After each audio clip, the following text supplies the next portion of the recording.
All right, guys, we're live. Happy Friday.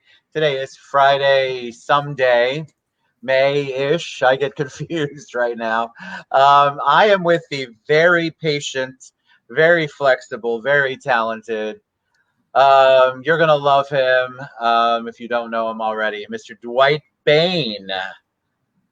Do I say it? Did I do it? Did I do it right? I even got your website You up there. I hope that's right, you Dwight. you did it right, and I'm happy to be here, pandemic or not. Ted, I'm glad to be with you. I'm glad to be with your viewers, your listeners, because in these very scary times, we need to remember something that Uncle Walt taught. Because when I was growing up, everybody just called him America's favorite uncle. And Walt Disney constantly faced financial problems, constantly faced, creditors, banks trying to shut him down. And the weirdest thing, the more pressure they put on the outside, the more creative Walt got on the inside. That's how to find success in the middle of a storm. We're going to talk about that today. I love that you went right into, we're going to talk about it. You're the host with the most. I mean, you literally just could listen. I could close my eyes. I'm listening to the radio. You have a great presence. You have a great story. So as I'm going to share this a little bit with a couple other platforms, I'm going to turn it over to you and tell us a little bit about you and your journey. Well, thanks for the opportunity, because I guess it was the easiest place to go back to is pre-Disney. I grew up here in Orlando, and I had wonderful parents, but they didn't have the benefit of a high school education or college.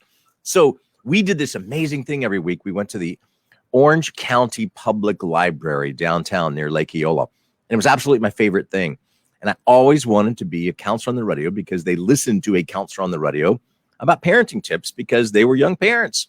So growing up in Orlando pre-Disney and just loving Central Florida, but like a lot of people, really loving helping folks figure it out. I actually wrote a book about it. It's called Destination Success. And it was a map to guide out an individual from stress to success, and then on toward greater significance, because I've just seen so many people in difficult times get better. And that's what we want your listeners and viewers to be able to experience, Ted. How did you take that, though? I mean, it's one thing to listen, to enjoy, to want to be a counselor on the radio, to actually doing it. You had a lot of schooling and a lot of years and a lot of business in between. What was that like? Tell us about the impetus to finally taking what you thought would be your passion and making it your passion. And then you really exploded. You have books, people watch you on television. You're an expert in, well, certainly a couple people have said it, calming people down. You have a very calming voice and presence. But please talk about that, because it's one thing to have the dream. It's another thing to realize it. Yeah, it really is. And thanks for the opportunity to say that, because what guided me was something called mentors. They can get mentors two ways, Ted. You can get mentors by having great people in your life. For me, a guy named Pat Williams, who started the Orlando Magic, became a wonderful mentor and friend. A retired Presbyterian pastor named Steve Brown, who is the host of something called Key Life Network. I love him. This really deep voice, and Steve says, you think about that. And to have him as a mentor, and a fellow named John Maxwell, who's a business writer, and Elmer Towns, who started the largest faith-based organization of higher learning in the world, Liberty University. So I had these different guys in my life who I just asked them something that I wish more people would do. I said, could you mentor me? Because you seem to be really good at what you do. But remember, I said, there's two ways. That looked like Richard Nixon, didn't it? Yeah. Okay.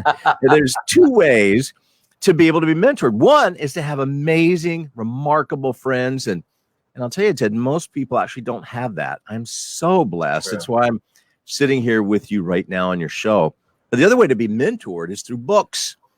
And even though you may not know Stephen King, one of the people, I don't, but he's one of the people that mentored me as a writer, as an author.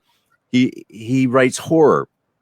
And if you follow his genre, you know that he has one book, and it's about writing, because he went to college out of his very broken, painful childhood.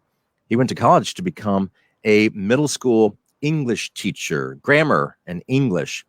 And so he wrote a book called On Writing. That first half is autobiographical. And when you read it, you'll go, I know why this guy and the horrors that he lived through, I know why he writes horror. Wow.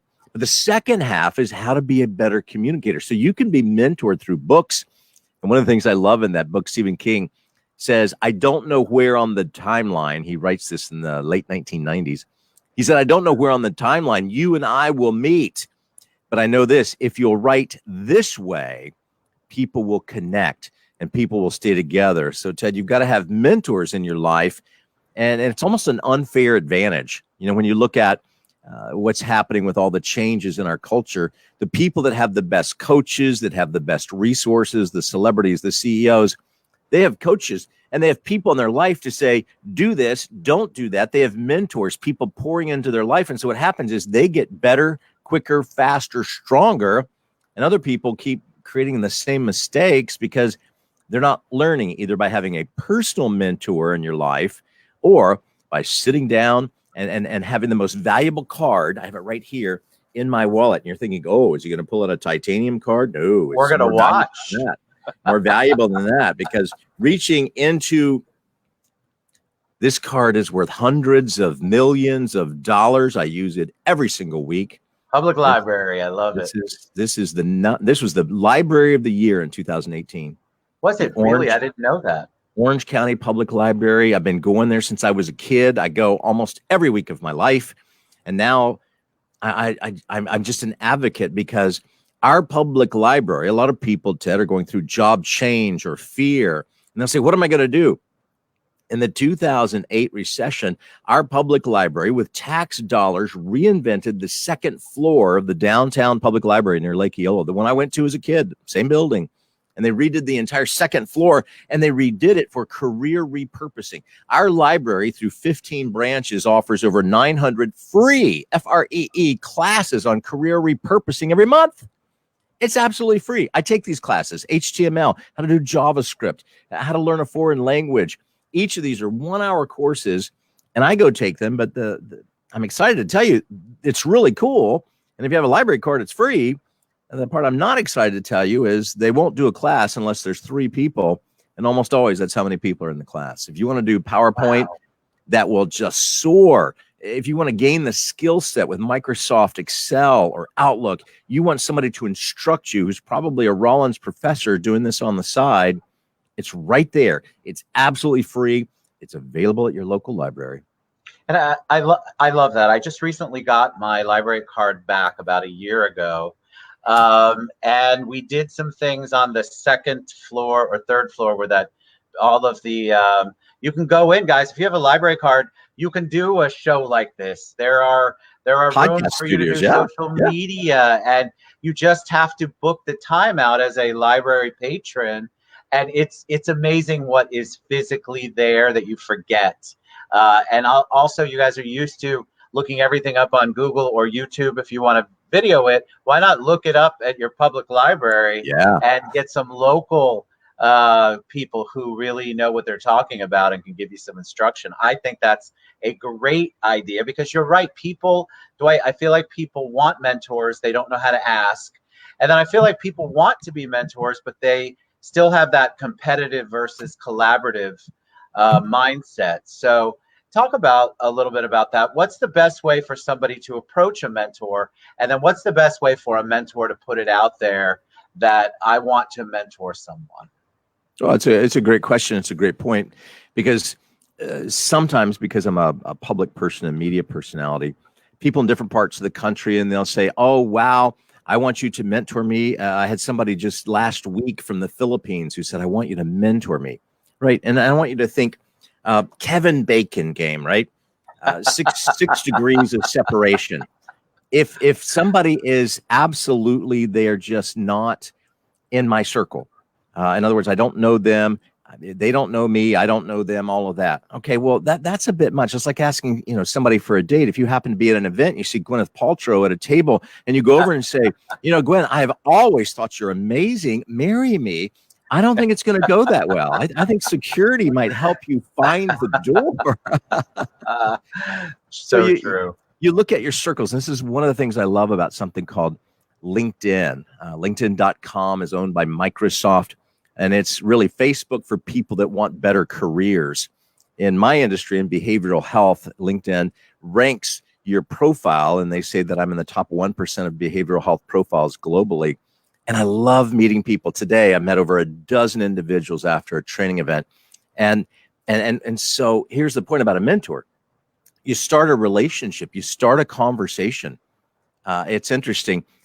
My friend Pat Williams has written 154 books, and he's very public about the fact that he has a writing partner named Jim Denny. Now, here's a Pat Williams story that you don't know, and why I think we all love Pat so much. He's very open, and Jim's name is on every single cover of those books that he's worked as a collaborative writer. But Pat Williams has only met Jim Denny one time, un tiempo. And he met him once 25 years ago at an event, and Jim came up and handed him a business card and said, hey, I'm a collaborative writer if you ever need help. And Pat's collaborative writer was working on a movie project and said, I can't help you anymore. And so it was, kind of disturbing. And Pat said, okay, great. Thanks for your card. And now about, 70 books together later, Pat's only met him one time. They talk on the telephone, they talk electronically, but here's the point. Your network is your net worth in times of major career change. And that's why I love it when people connect on LinkedIn, or they'll go out of their way. So it's not just in some circles in the nonprofit world, they'll say it's the ask. Please, for many years, Ted, I was on PBS as a television host. And of course, PBS stands for the Poor Broadcasting Network. We were always asking for money. Please send us money. We'll send you Bert and Ernie, not the hand puppets. We'll send you the real Bert and Ernie. Just keep us on the air. Congress cut our funding, please. I love it. But the ask, you don't do the ask unless you have a relationship. And so if somebody says, I want a mentor, I want to be mentored by this political leader. I want to be mentored by LeBron. I want to be mentored by Kim Kardashian in social media. Kevin Bacon, 6 degrees of separation. So build a relationship, because this person knows this person knows this person knows this person knows this person. And pretty soon you're talking to Kim Kardashian, if that's your goal. And I think if anything, Ted, the 6 degrees of separation because of LinkedIn and because of other types of social media, but LinkedIn is more business focused. I think that's why people don't need 6 degrees of separation. And I've seen this happen for many, many years in my world of executive coaching. People that I would have never met before, but because of that LinkedIn platform, it allows you to connect very quickly. And remember the principle, network, your business network, your contact list really is your net worth in terms of your social capital in the marketplace. And the higher that is, the greater opportunity you will have. I agree. I use LinkedIn is amazing. We're LinkedIn Live right now. I've got the platform from LinkedIn. And so we're live across these platforms. But I think LinkedIn is an untapped gold mine. If you use it correctly, you set your profile up correctly, watch the experts who have connections that are constantly engaging. You really have to work at it. It's like anything else. You have to work at it. You can't just put your profile up and think you're going to be Dwight Bain all over again. I mean, it's not how it works. You have to put time in, and you have to engage people, because that is a place where people don't put up with the fake at all. And so you have to be your authentic self if you're going to network there, and you have to have a real reason and a real purpose when you're reaching out to people. So Dwight's 100,000% correct. LinkedIn's amazing. I have to ask you, the title of the show is Success is a Way of Life. And I think a lot of people right now are questioning, am I successful? Is this my way of life? Like, what is happening with the pandemic? It's just challenged a lot of people on new ways that none of us have ever experienced before, since this is unprecedented. So what can you help people with on the success side? How can they maneuver through what they have in this particular market differently, looking for opportunities, and be successful and make it a way of life, like you suggest in the title? Well, thanks for the opportunity to comment on that, because here's what's going to happen through the coronavirus, through the pandemic, which will go on for many, many months until there is a vaccine. Remember, pre-COVID, 60% of the people in the United States went to a job they didn't really like, but it paid the bills, it made rent. So here's what's going to happen. There's going to be an entrepreneurial spirit. And entrepreneurs are going to rise up because in the middle of a crisis, some people get really scared and they hide under the bed and they feel afraid to try. And other people go, what do we have to lose? And they get creative in a crisis. That's why in the 2008 recession, that's when Uber and Lyft and Airbnb, that's when Elon Musk started to invent stuff. That's when Mark Cuban said, I think that there's some new opportunities here. Jeff Bezos. Why do we remember those names? Because the economic downturn for everybody else was an upswing for them. How do you do that? You need to be very clear, because when people say, well, how do I find my purpose? You're not going to find that in a book. And I know that there are lots of books about that. You're going to find your purpose, watch this, by following your passion. You are gifted, my friend. You're gifted in something. You have interests, talents, abilities, gift. You have a unique design. The most popular course at Stanford MBA program is about design. And it's done by two engineers who used to work at Apple and EA Sports, or not EA Sports, but EA Electronic Arts video game design. And they said, if every human could figure out design like we teach video gamers and electronic design, because every human has a design. Now, engineers, my favorite engineering joke, is the glass half full or half empty? No, you got the wrong size glass, right? Being able to know, engineers see life a certain way, but every single person has a design. So when you can track your interest, things you're passionate about, things you would do for free, because it's just that, it makes you curious. That was a Walt Disney advantage. He was always curious, even though he was, until the last 10 years of his life or so, he was really broke, but he was always curious. He went bankrupt many times, but he was always curious. If people can find that curiosity, remember the passion, and that's the trail that we follow. That's the path to your greater purpose. And when an individual is able to say, this job isn't that fulfilling, and I want people to pay attention, don't be reckless. You need to know what your own risk aversion is. If here's the debt ratio that we have on this house, and here's the amount that we have on our mortgage, then don't decide you want to go, buy a popsicle truck and sell ice cream in the neighborhood because you've always wanted to do that until you have replacement income. Now, I love the popsicle man. I heard, when the neighborhood, everything was shut down, it's like, there's a popsicle man. I know. Where's a quarter? And my wife reminded me it's $2.50. It's like, yeah, okay, it's not a quarter anymore, my friend. I love the popsicle man. So you look at the risk, you look at the responsibilities in your life. If you have, student loan debt or you have kids, you can't just run off and join the circus, but you can do this. You can track your purpose by following your passion, your interest, your creativity. And then you structure things, deal with the financial part. And that's when you can look at a risk. And I'll tell you the risk-free way to do it, Ted. And the risk-free way is to become a volunteer. If you absolutely love working with animals, good, go volunteer at the Merritt Island National Wildlife Reserve. Find a place to volunteer doing something you just love to do. It gives you a chance to build experience. You can put that on your LinkedIn profile, but it also will give you a reason to get up in the morning. When people go to jobs they hate, it hurts their health. The most common time that people will have heart attacks is Monday morning.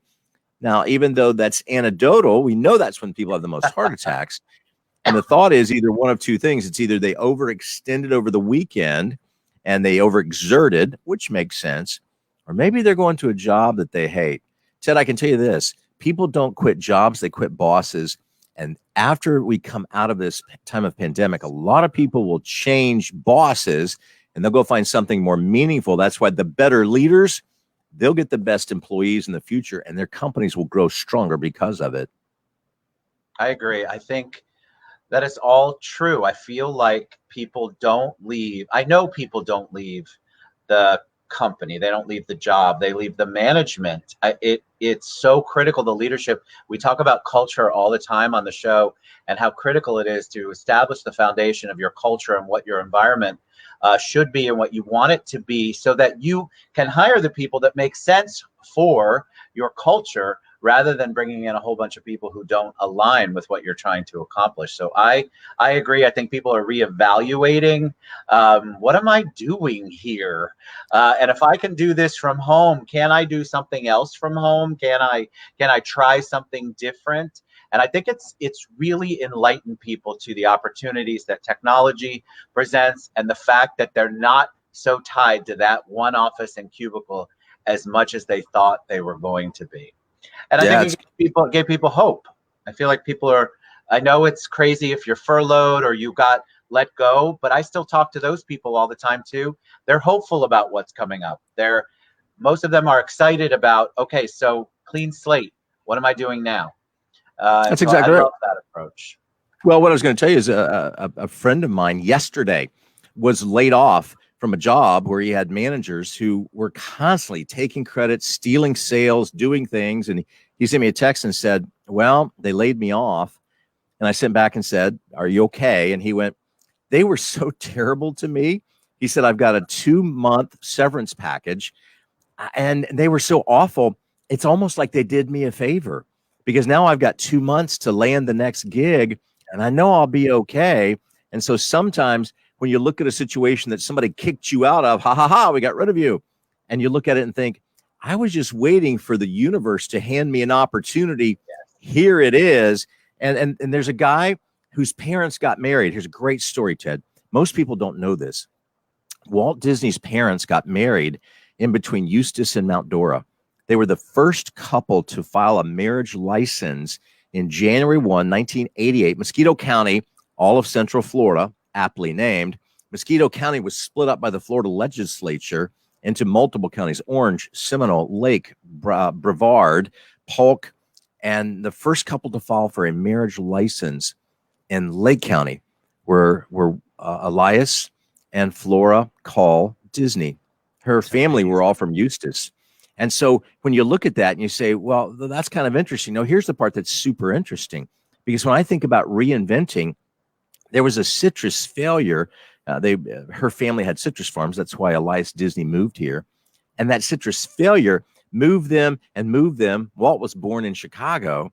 And then eventually that led to move again to Marceline, Kansas, where Walt Disney was a boy and said it was the happiest time of his life.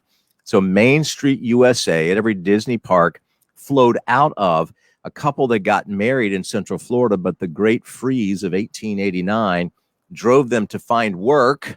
They reinvented, and that cool story would not have happened except Walt's aunts and some of his cousins would send him art supplies because his dad did not manage money wisely.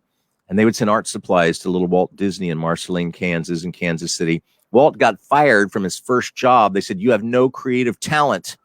And he told his brother Roy, we may as well go to California. I hear they're making movies. And some people right now, Ted, they're getting fired from a boss who later says, I knew that guy. I fired him. I was the goofball who fired that guy because he does have talent. He does have creativity. Getting fired made Walt Disney better. And maybe it'll make some of your viewers better too. I agree. I love that story. I did not know that story about them and the wedding, the marriage certificate. That's so cool. I didn't realize he had roots here. I guess I should do my research a little better. That's so awesome. All right. So any parting words of wisdom for them? I mean, I think people are still in their own way. They're struggling, even though there's opportunity. Any parting words of wisdom for them? Anything you want to leave them? You know, you're the coach guru, you're the author guru. You have so much great insight. You all have to check Dwight out and all of the resources that he has out there. But anything you can leave them with? I sure would. Yeah, I've read, and I told you, I'm a big fan of the library. Go there all the time. I read 1 to 2 books a week. I've read over 5,000 books. And there's an old poem. 2 men looked through prison bars. One saw the mud, the other saw the stars. And it reminds me of Nelson Mandela, who was locked up in a prison for 27 years. He was given 30 minutes a year to be able to talk to a friend or family if they felt like it. But locked up in a prison, he saw the stars. I don't know what you're going through right now, but I know this. You can either look down at the despair of the circumstance, or you can look up and say, there's a way to reinvent. There's a way for me to get better. There's a way for me to be able to go online and take classes at lynda.com, a LinkedIn company. And you can get lynda.com for free if you go through with your library card and you go through the library portal $20 a month of the best career trainers in the world, absolutely free from your library. So if you're looking down, hey, look up. We're going to make Central Florida a better place. And I believe one of the ways we can do it is to start at the Orange County Public Library. I'll see you there. I love that you plugged the library today. That's phenomenal. That's why I don't do any real research or don't ask anybody anything, because it's like I have no idea what the agenda is going to be. But what a perfect agenda that we have not talked about on the show before. And so it's so important, guys. It's so easy to get your library card. I did all of mine this time through the mail. I didn't have to set foot in there, and I still haven't, because I got it right before COVID hit. Again, but the second time but they make it very, very, very, very easy to get a library card. Dwight Bain, you're amazing. That was so good and so informative and so motivational. And just so you know, when I close my eyes, sometimes at the very end, when you end a sentence, you do sound like Steve Brown. Wow.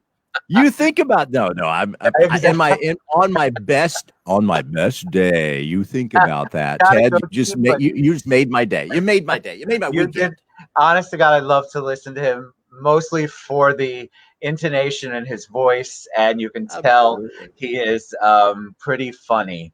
But anyway, thank you so much, Dwight Bain. Dwight Bain is on lifeworksgroup.org. You can reach him on social media. 6 Degrees, Orlando Public Library, Orange County Public Library. Thank you so much for being on the show, Dwight Bain. You're a joy. Love Bye, you guys. Thank you so much. Reach out to look at all of the books that he has already authored himself, and make sure you check out the public library. Absolutely. Bye, guys.